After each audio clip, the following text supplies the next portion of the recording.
Carta a los Romanos, capítulo 3, versículo 21. Pero ahora, independientemente de la ley, la justicia de Dios se ha manifestado, atestiguada por la ley y los profetas. Justicia de Dios por la fe en Jesucristo, para todos los que creen.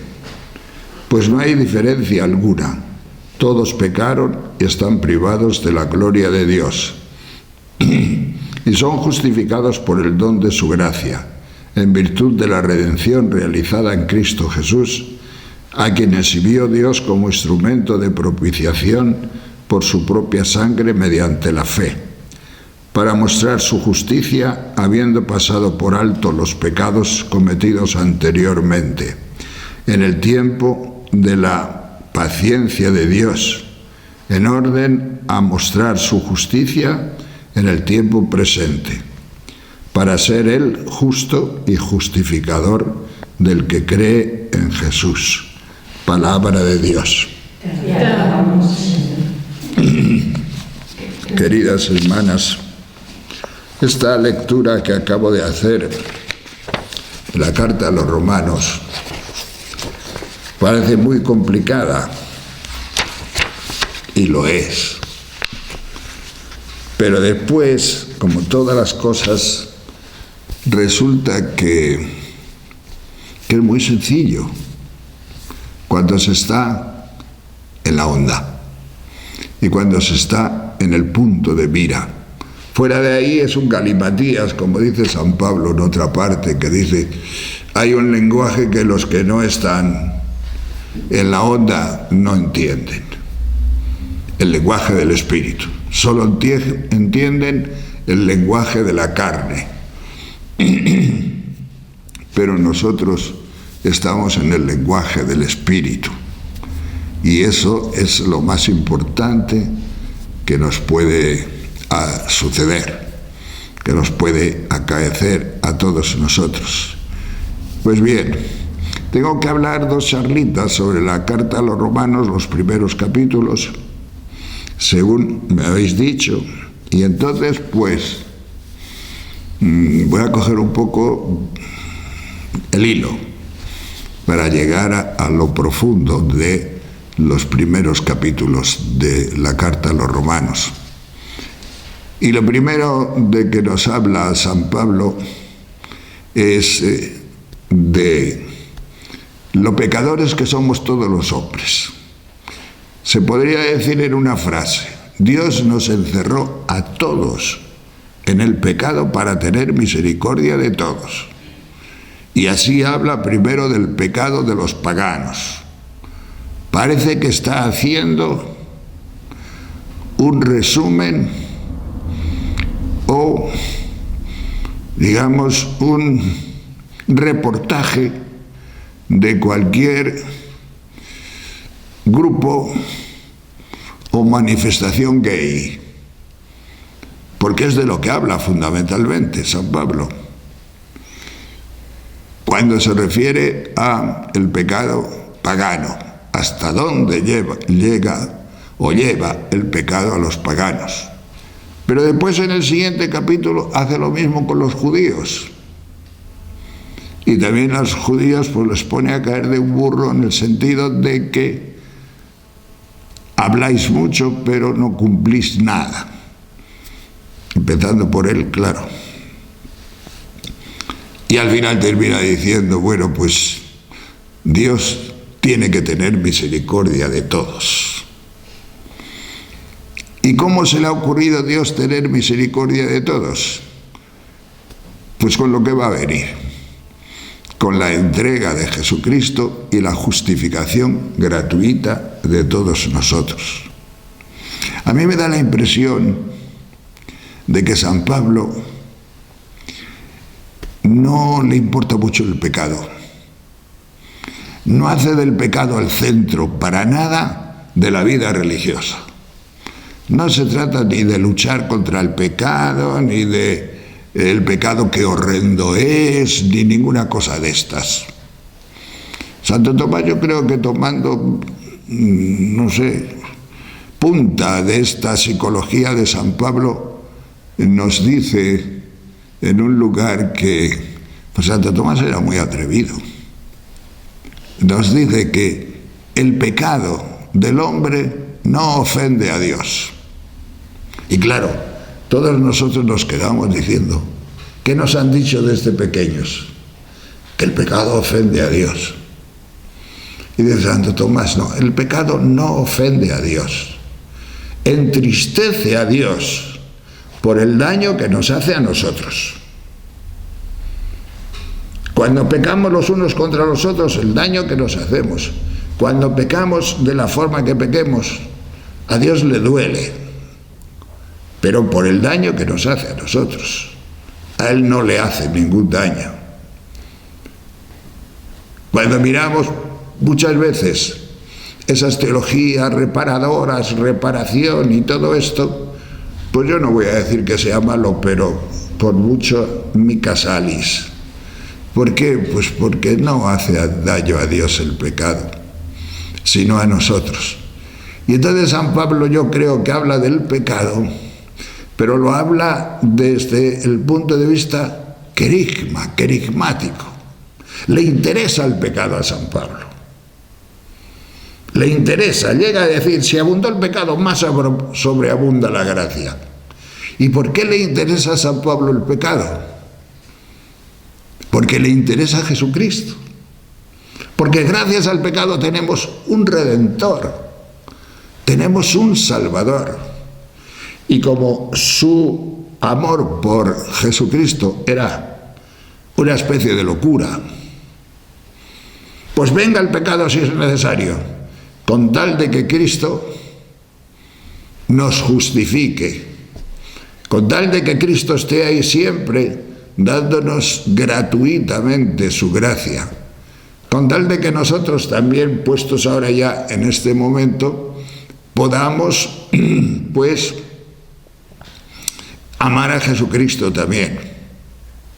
Pero ya no solo porque nos perdone los pecados. Mi amor por Jesucristo no es porque me perdone el pecado. Si a mí mi pecado casi ya no me interesa tampoco. Es por Él. Por el derroche de bondad que Dios ha manifestado en Jesucristo.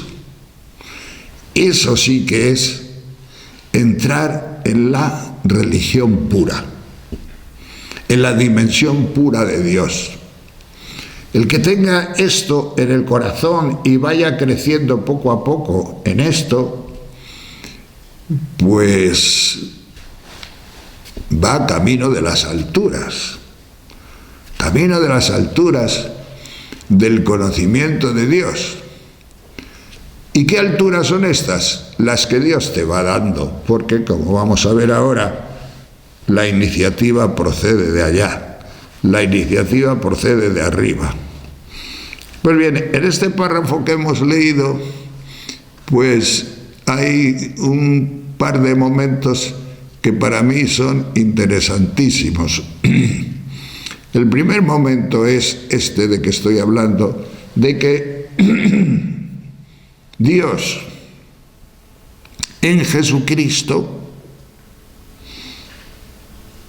que le ha constituido instrumento de propiciación por todos nosotros, no tuvo en cuenta los pecados cometidos en la época mala, en la época de la ira. No tuvo en cuenta. Es decir, si yo te digo a ti, tú estabas cuando el diluvio, pero no en la barca. Tú eres una ahogada. Te ahogaste por pecadora. No se transmitía la gracia a través de ti, pero no se tuvo en cuenta tu pecado.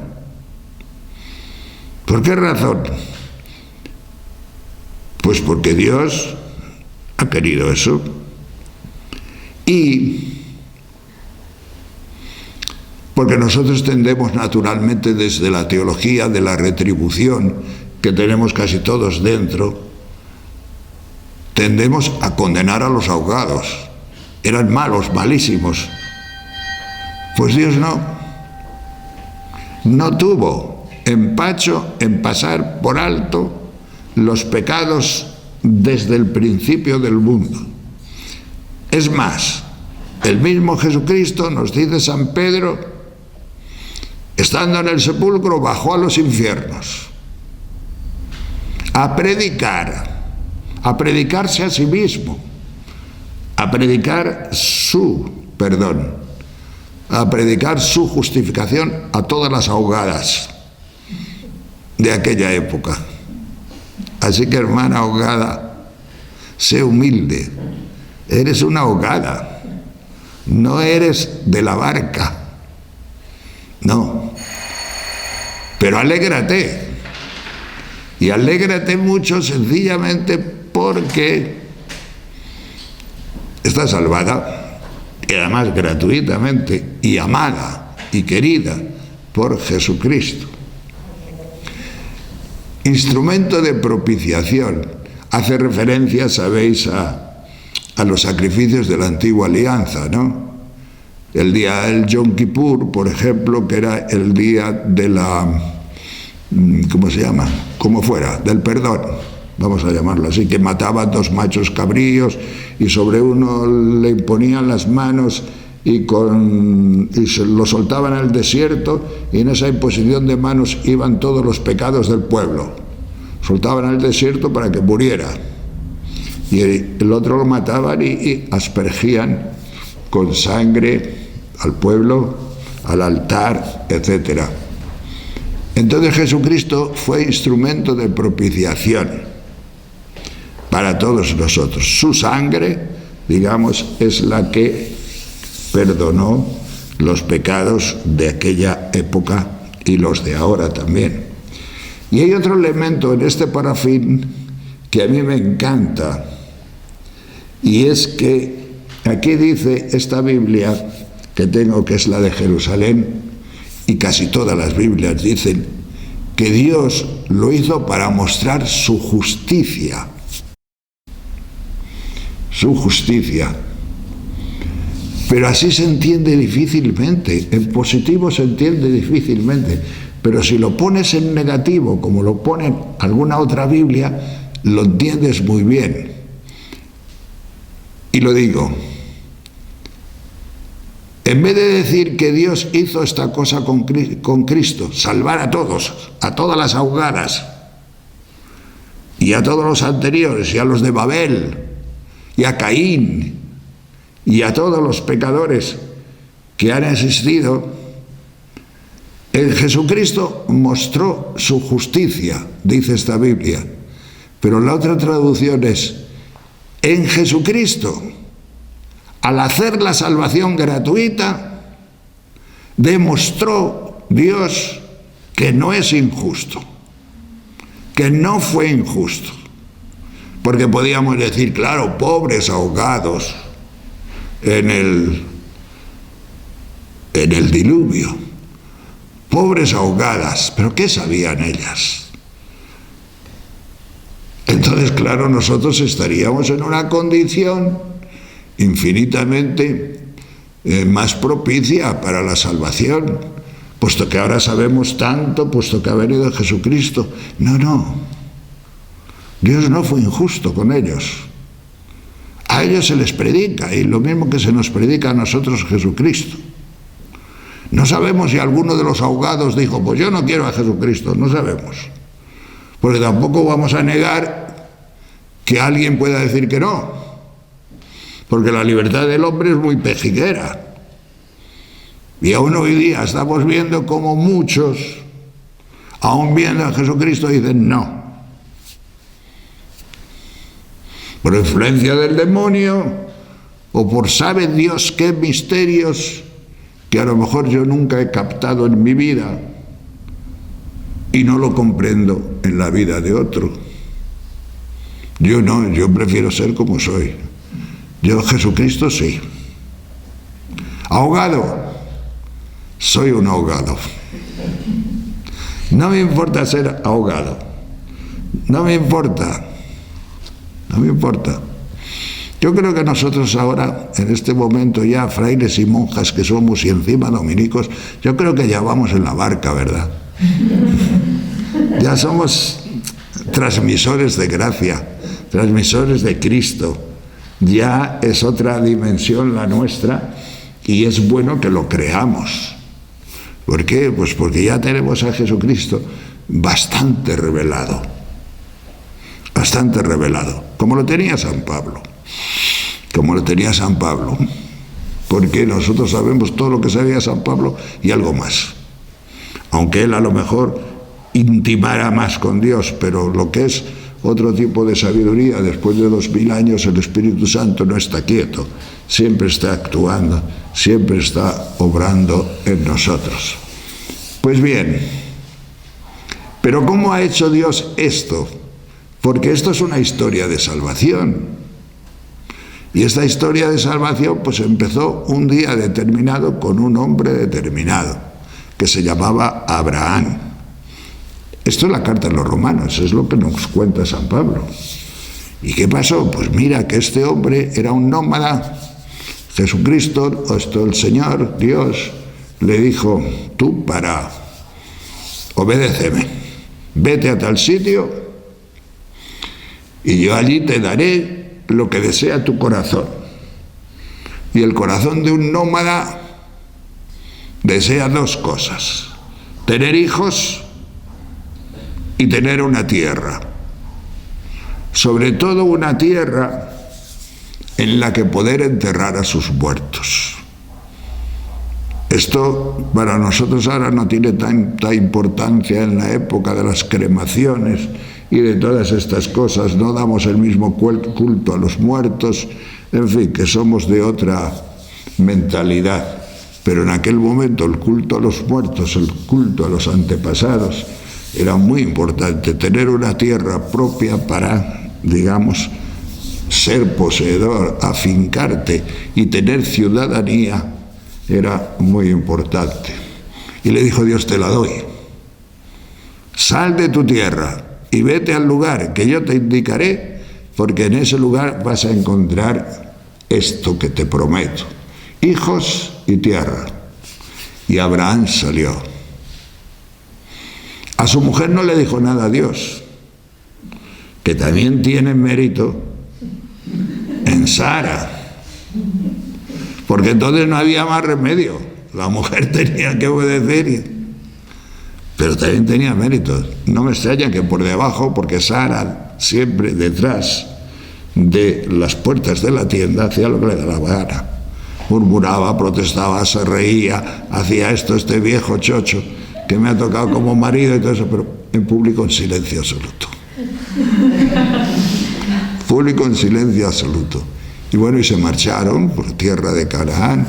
Y vosotras sabéis muy bien que a los 80 y tantos años tuvo un hijo Abraham con otra, por instigación de su propia mujer, para tener ella hijos, según la jurisprudencia de aquella época, Ismael.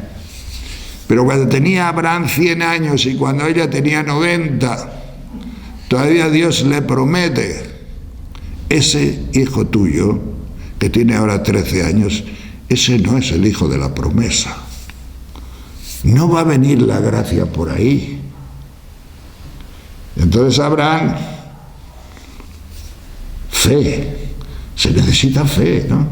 100 años y voy a tener un hijo que sea el hijo de la promesa. Y la otra riéndose por detrás. Bueno, estoy yo para un hijo. Y entonces le dijo a Dios, pues vas a tenerlo. ¿Y qué sucedió? Que Abraham se lo creyó. Qué bueno debía ser, ¿verdad? Qué bueno qué sencillo, qué humilde, que no tontolinón, no. Pues si no, no sería fe. ¿Qué Espíritu Santo tendría para decir? Pues me lo creo. Dios es poderoso para todo. Y lo tuvo. Pero lo importante no es que lo tuviera, lo importante es que se lo creyó. Y al creérselo, le fue reputado como justicia. O sea, fue justificado. Y esto de ser justificado es el principio de la nueva creación. Es el primer hombre de la fe.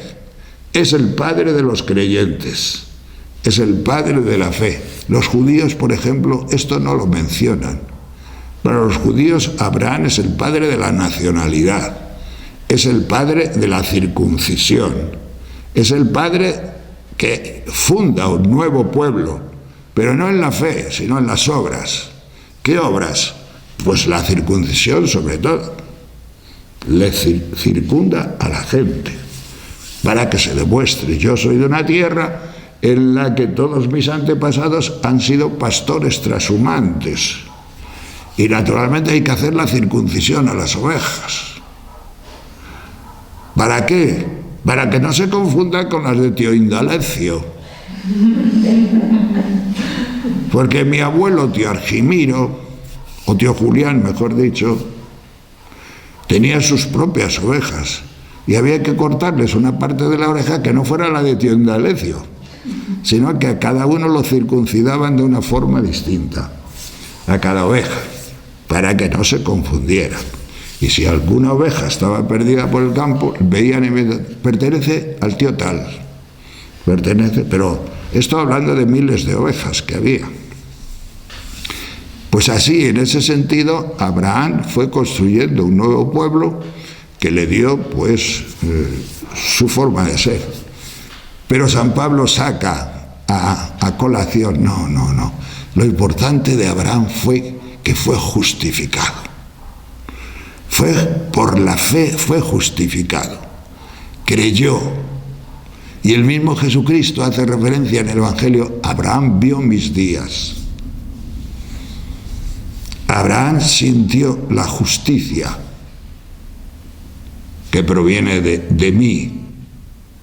¿No tienes 50 años y has visto a Abraham?, le dicen los judíos. Y Jesús responde: antes que Abraham existiera, existía yo.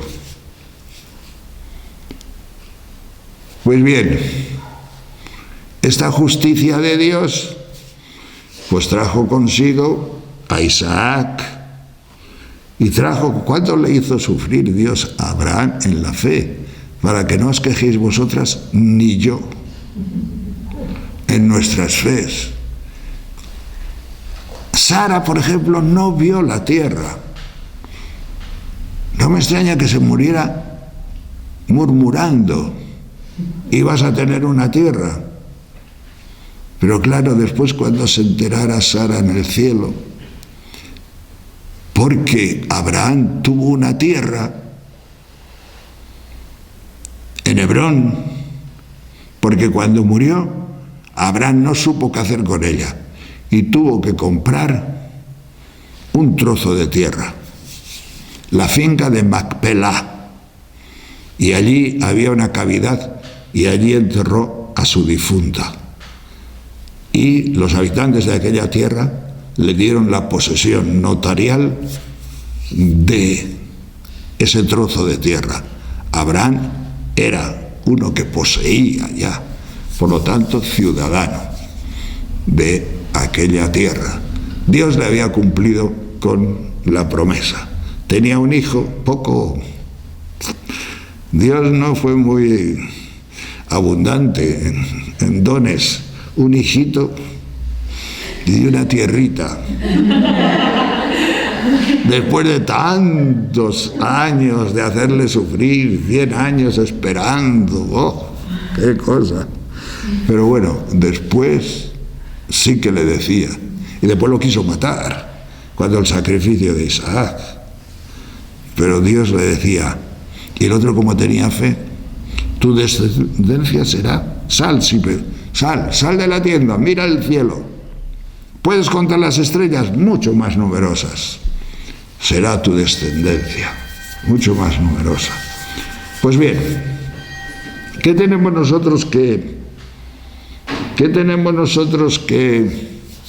destacar aquí para la carta a los romanos? Pues tenemos que rescatar fundamentalmente la nueva visión de Dios, la nueva visión que San Pablo nos trae con el tema de la justificación gratuita. Somos justificados gratuitamente en Jesucristo. El problema era el problema de la ley. Pero no tenemos ya la ley, decían los judíos. Pero no tenemos ya, y si cumplimos la ley, no es suficiente cumplir la ley. Pero San Pablo no fue capaz de cumplir la ley. Y la ley que la cumplió a rajatabla le hizo malo, profundamente malo, porque hasta llegó a asesinar y llegó a perseguir. No sé si habréis visto la película de San Pablo. Bueno, pues la podéis ver porque ya se podrá bajar en algún chisme de los que vosotras sois duchas. Pero es una película que tiene como pecado de San Pablo. Ahí cuando dice San Pablo, un ángel de Satanás que me abofetea continuamente, y yo le digo a Dios que me lo quite. Y Dios dice, no te lo quito. Que te abofetee toda la vida, porque en tu debilidad se demuestra mi fortaleza. Se demuestra la fortaleza. Y San Pablo, entonces, pues, dice la película, pero es una explicación. A lo mejor tan importante como la que ha dado cualquier otro, porque nadie sabe cuál era el ángel de Satanás. Lo tenía San Pablo. Y la película dice que el ángel de Satanás eran los remordimientos que tenía San Pablo, la falta de sanación que tenía San Pablo de su época mala. Sale una niña allí durante toda la película, a la cual supuestamente mató San Pablo, a la niña y a más gente. Y la niña le va saliendo 2 o 3 veces durante la película. Y esa niña le trae el recuerdo de, tú me mataste, pero ya glorificada, ya salvada, y salvado también San Pablo. Pero la aparición de la niña tenía el efecto de recordarle a él lo malo que fue. Su ángel de Satanás, sus remordimientos. Estaba en Roma, estaba viejito, no tanto, porque tampoco murió tan viejo, bueno, mirando ahora, y tenía pesadillas por la noche, y las pesadillas que tenía en la cárcel San Pablo eran los pecados que cometió persiguiendo a los cristianos y su vida, que derivando del cumplimiento de la ley, le hizo ser un soberbio, un blasfemo, un perseguidor, un asesino. Y Jesucristo mismo se lo había corroborado en la aparición de Damasco, cuando le dijo, Saulo, Saulo, ¿por qué me persigues? Pues yo no sé si será eso. La película explica de esa forma el ángel de Satanás de San Pablo. Yo no sé si será eso o no será. Bueno, lo importante es que para San Pablo, digamos, nos introduce la nueva vida de Abraham en la dimensión de la justificación. En la dimensión de la justificación gratuita que aborrecen los judíos y que aborrece mucho más gente. y que aborrecemos todos nosotros en el fondo de nuestra naturaleza, porque el fondo de nuestra naturaleza lo que dice es que el que la hace, que la pague. Como nos creemos más o menos buenos, y otros no lo son, porque se ve bien claro, pues no vamos a ser iguales. No, el que la hace, que la pague. Nosotros, el perdón no es como el de Cristo. El que la hace, que la pague. Pero si nosotros llegáramos, o si Dios cumpliera verdaderamente esto, pues diría San Pablo, vale, vamos a aceptar este principio, el que la hace, que la pague. Tú serías objeto de ira, porque la ley no ha sido capaz de dar a nadie la justicia. La ley muestra el pecado, pero no perdona el pecado. Es como el psiquiatra, que vas a hablar con él y en un momento dado te puede decir, tienes este problema, y sales de allí y sigues con el problema y lo tienes muy claro en la cabeza, y cualquiera que te pregunta, tú dices, mira, es que yo tengo este problema y esto, por eso si hago alguna tontería, perdóname, pero no vas al psiquiatra. Sí, pero ¿y entonces no te curas? Dice, no. Entonces el psiquiatra, ¿qué hace? No, me ha explicado muy bien lo que tengo, pero de lo que se trata es de curarte. El psiquiatra no puede, te da pastillas para que en vez de matar a 5 mates solo a 1. Te da pastillas. Pero ¿quién cura? ¿Quién cura? Y en el alma igual, ¿quién puede curar? Y San Pablo va, como nos dice el parrafito que acabo de leer, atestiguado por la ley. Dios demostró que no fue injusto, atestiguado por la ley. O sea, es que la ley y los profetas ya habían predicho lo que predicaba San Pablo. Justificados gratuitamente. Y esa justificación es el principio de una dimensión en la que hoy, digamos, creo yo, la Iglesia está efervescente. Hay una renovación de la teología, hay una renovación de la espiritualidad. Y esta renovación de la teología y de la espiritualidad, además, propiciada por este Papa, tanto. Yo pensaba hablar aquí, ¿sabéis de qué pensaba hablar? De la encíclica, no sé, encíclica, la otra cosa, eso. Pero después es lo mismo, porque al fin y al cabo van parejas las cosas, ¿no? Pero este Papa pues va en esta línea,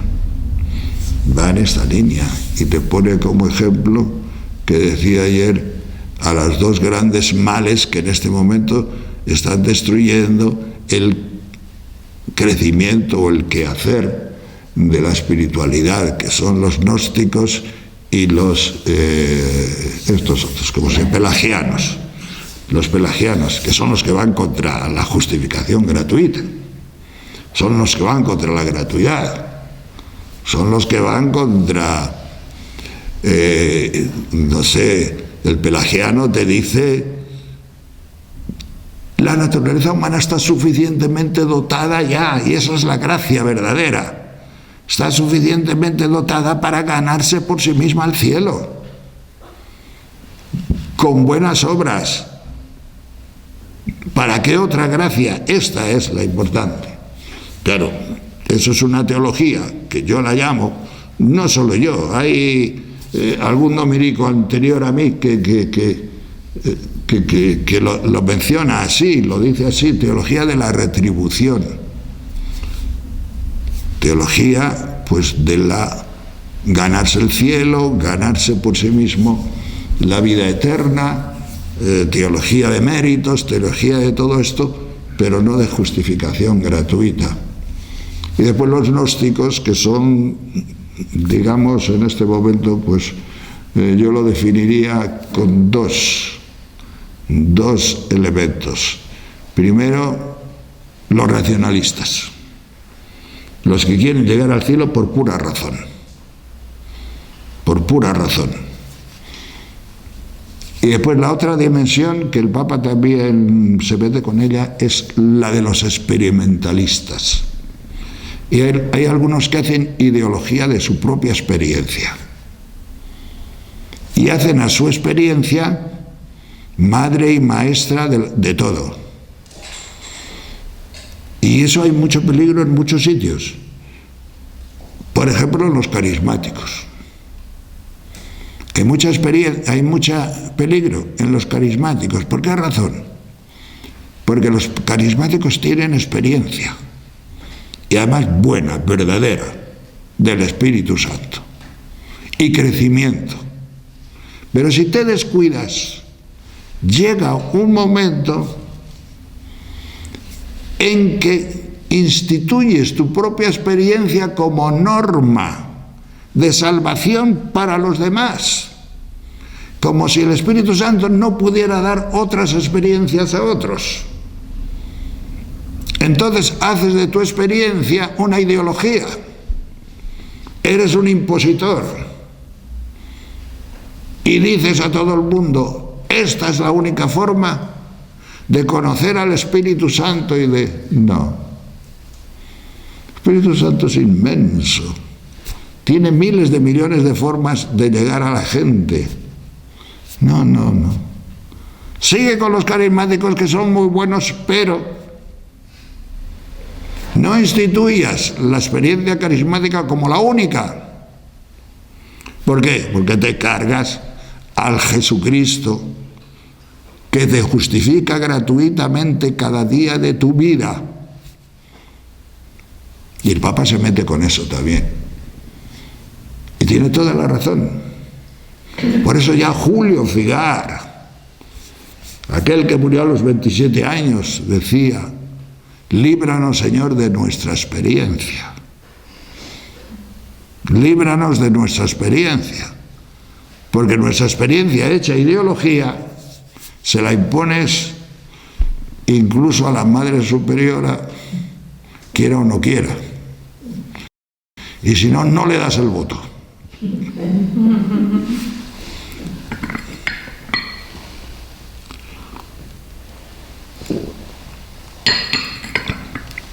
Entonces, veis cómo la carta a los romanos marcha más o menos por estos, apoyándose en estas columnas, pero que se van entendiendo y que nosotros, pues, por la gracia de Dios, vamos entendiendo. Y esto está haciendo una nueva dimensión, está haciendo una nueva iglesia y está haciendo una nueva espiritualidad. Y esta nueva espiritualidad, que en realidad no es nueva, porque carta de San Pablo, ahí está. ¿Qué hizo la carta de San Pablo? Pues sencillamente fue el primer documento teológico del Nuevo Testamento. Los evangelios son querigma, son proclamación, es la predicación básica. Pero reflexionar sobre los evangelios para decirnos ya estas cosas, esto ya es teología de los evangelios. Pero resulta que hecha por San Pablo es palabra de Dios también. Pero palabra de Dios, teología. Lo que hacemos los demás puede ser teología, pero ya no es palabra de Dios. Ya no es palabra de Dios. Lo de San Pablo sí es palabra de Dios. Por eso, pues, hermanas, el hecho de poder tener en nuestras manos y el hecho de que todavía me quedan 5 minutos. El hecho de que podamos nosotros hablar de estas cosas es de una gran riqueza, es de una riqueza enorme. ¿Por qué? Porque el propio Jesucristo, el propio Espíritu de Jesucristo, el Espíritu Santo, pues es el que sencillamente nos está llevando a una dimensión en la cual nosotros podemos encontrar en nuestra vida a un tú a tú con Jesucristo que de ninguna otra forma podrías tú encontrar.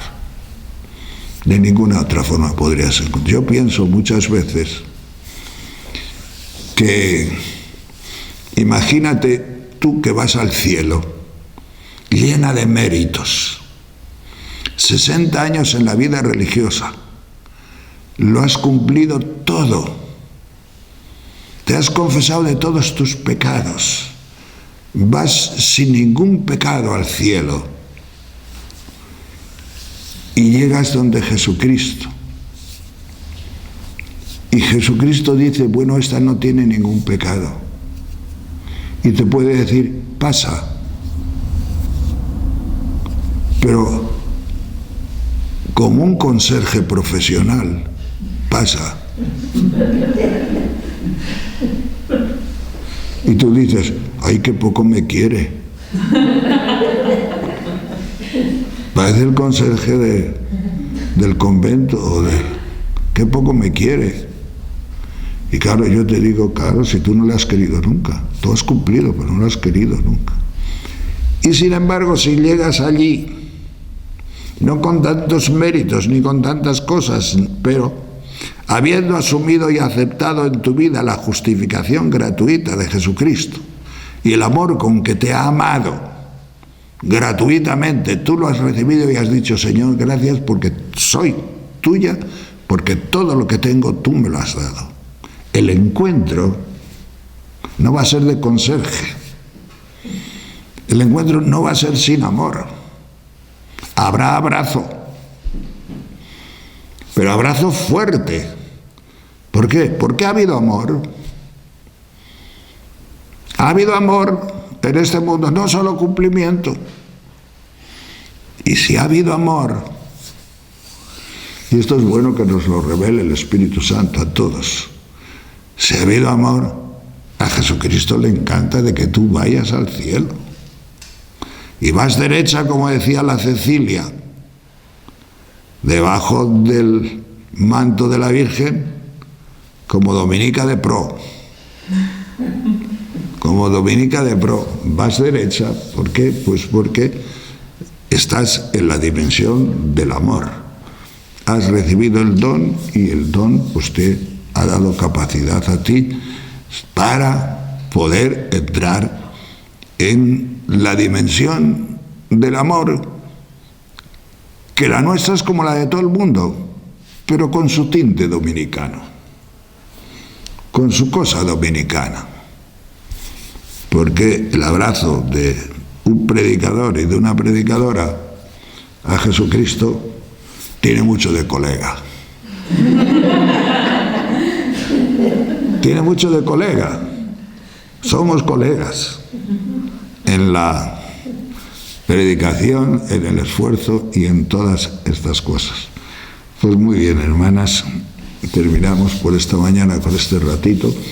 A mí, desde luego, el predicar, como estoy predicando estos días, la carta a los romanos, que ya la he predicado 1000 veces, pero como cada vez la entiendo mejor, por el paso del tiempo y porque el Señor siempre te da más gracia para eso, pues me parece un don maravilloso, y que la orden podamos nosotros también aprovecharnos, porque es la fuente de la predicación. Por eso Santo Domingo siempre llevaba las cartas de San Pablo, y entre las cartas de San Pablo que llevaban los viajes, la primera evidentemente es la carta a los romanos.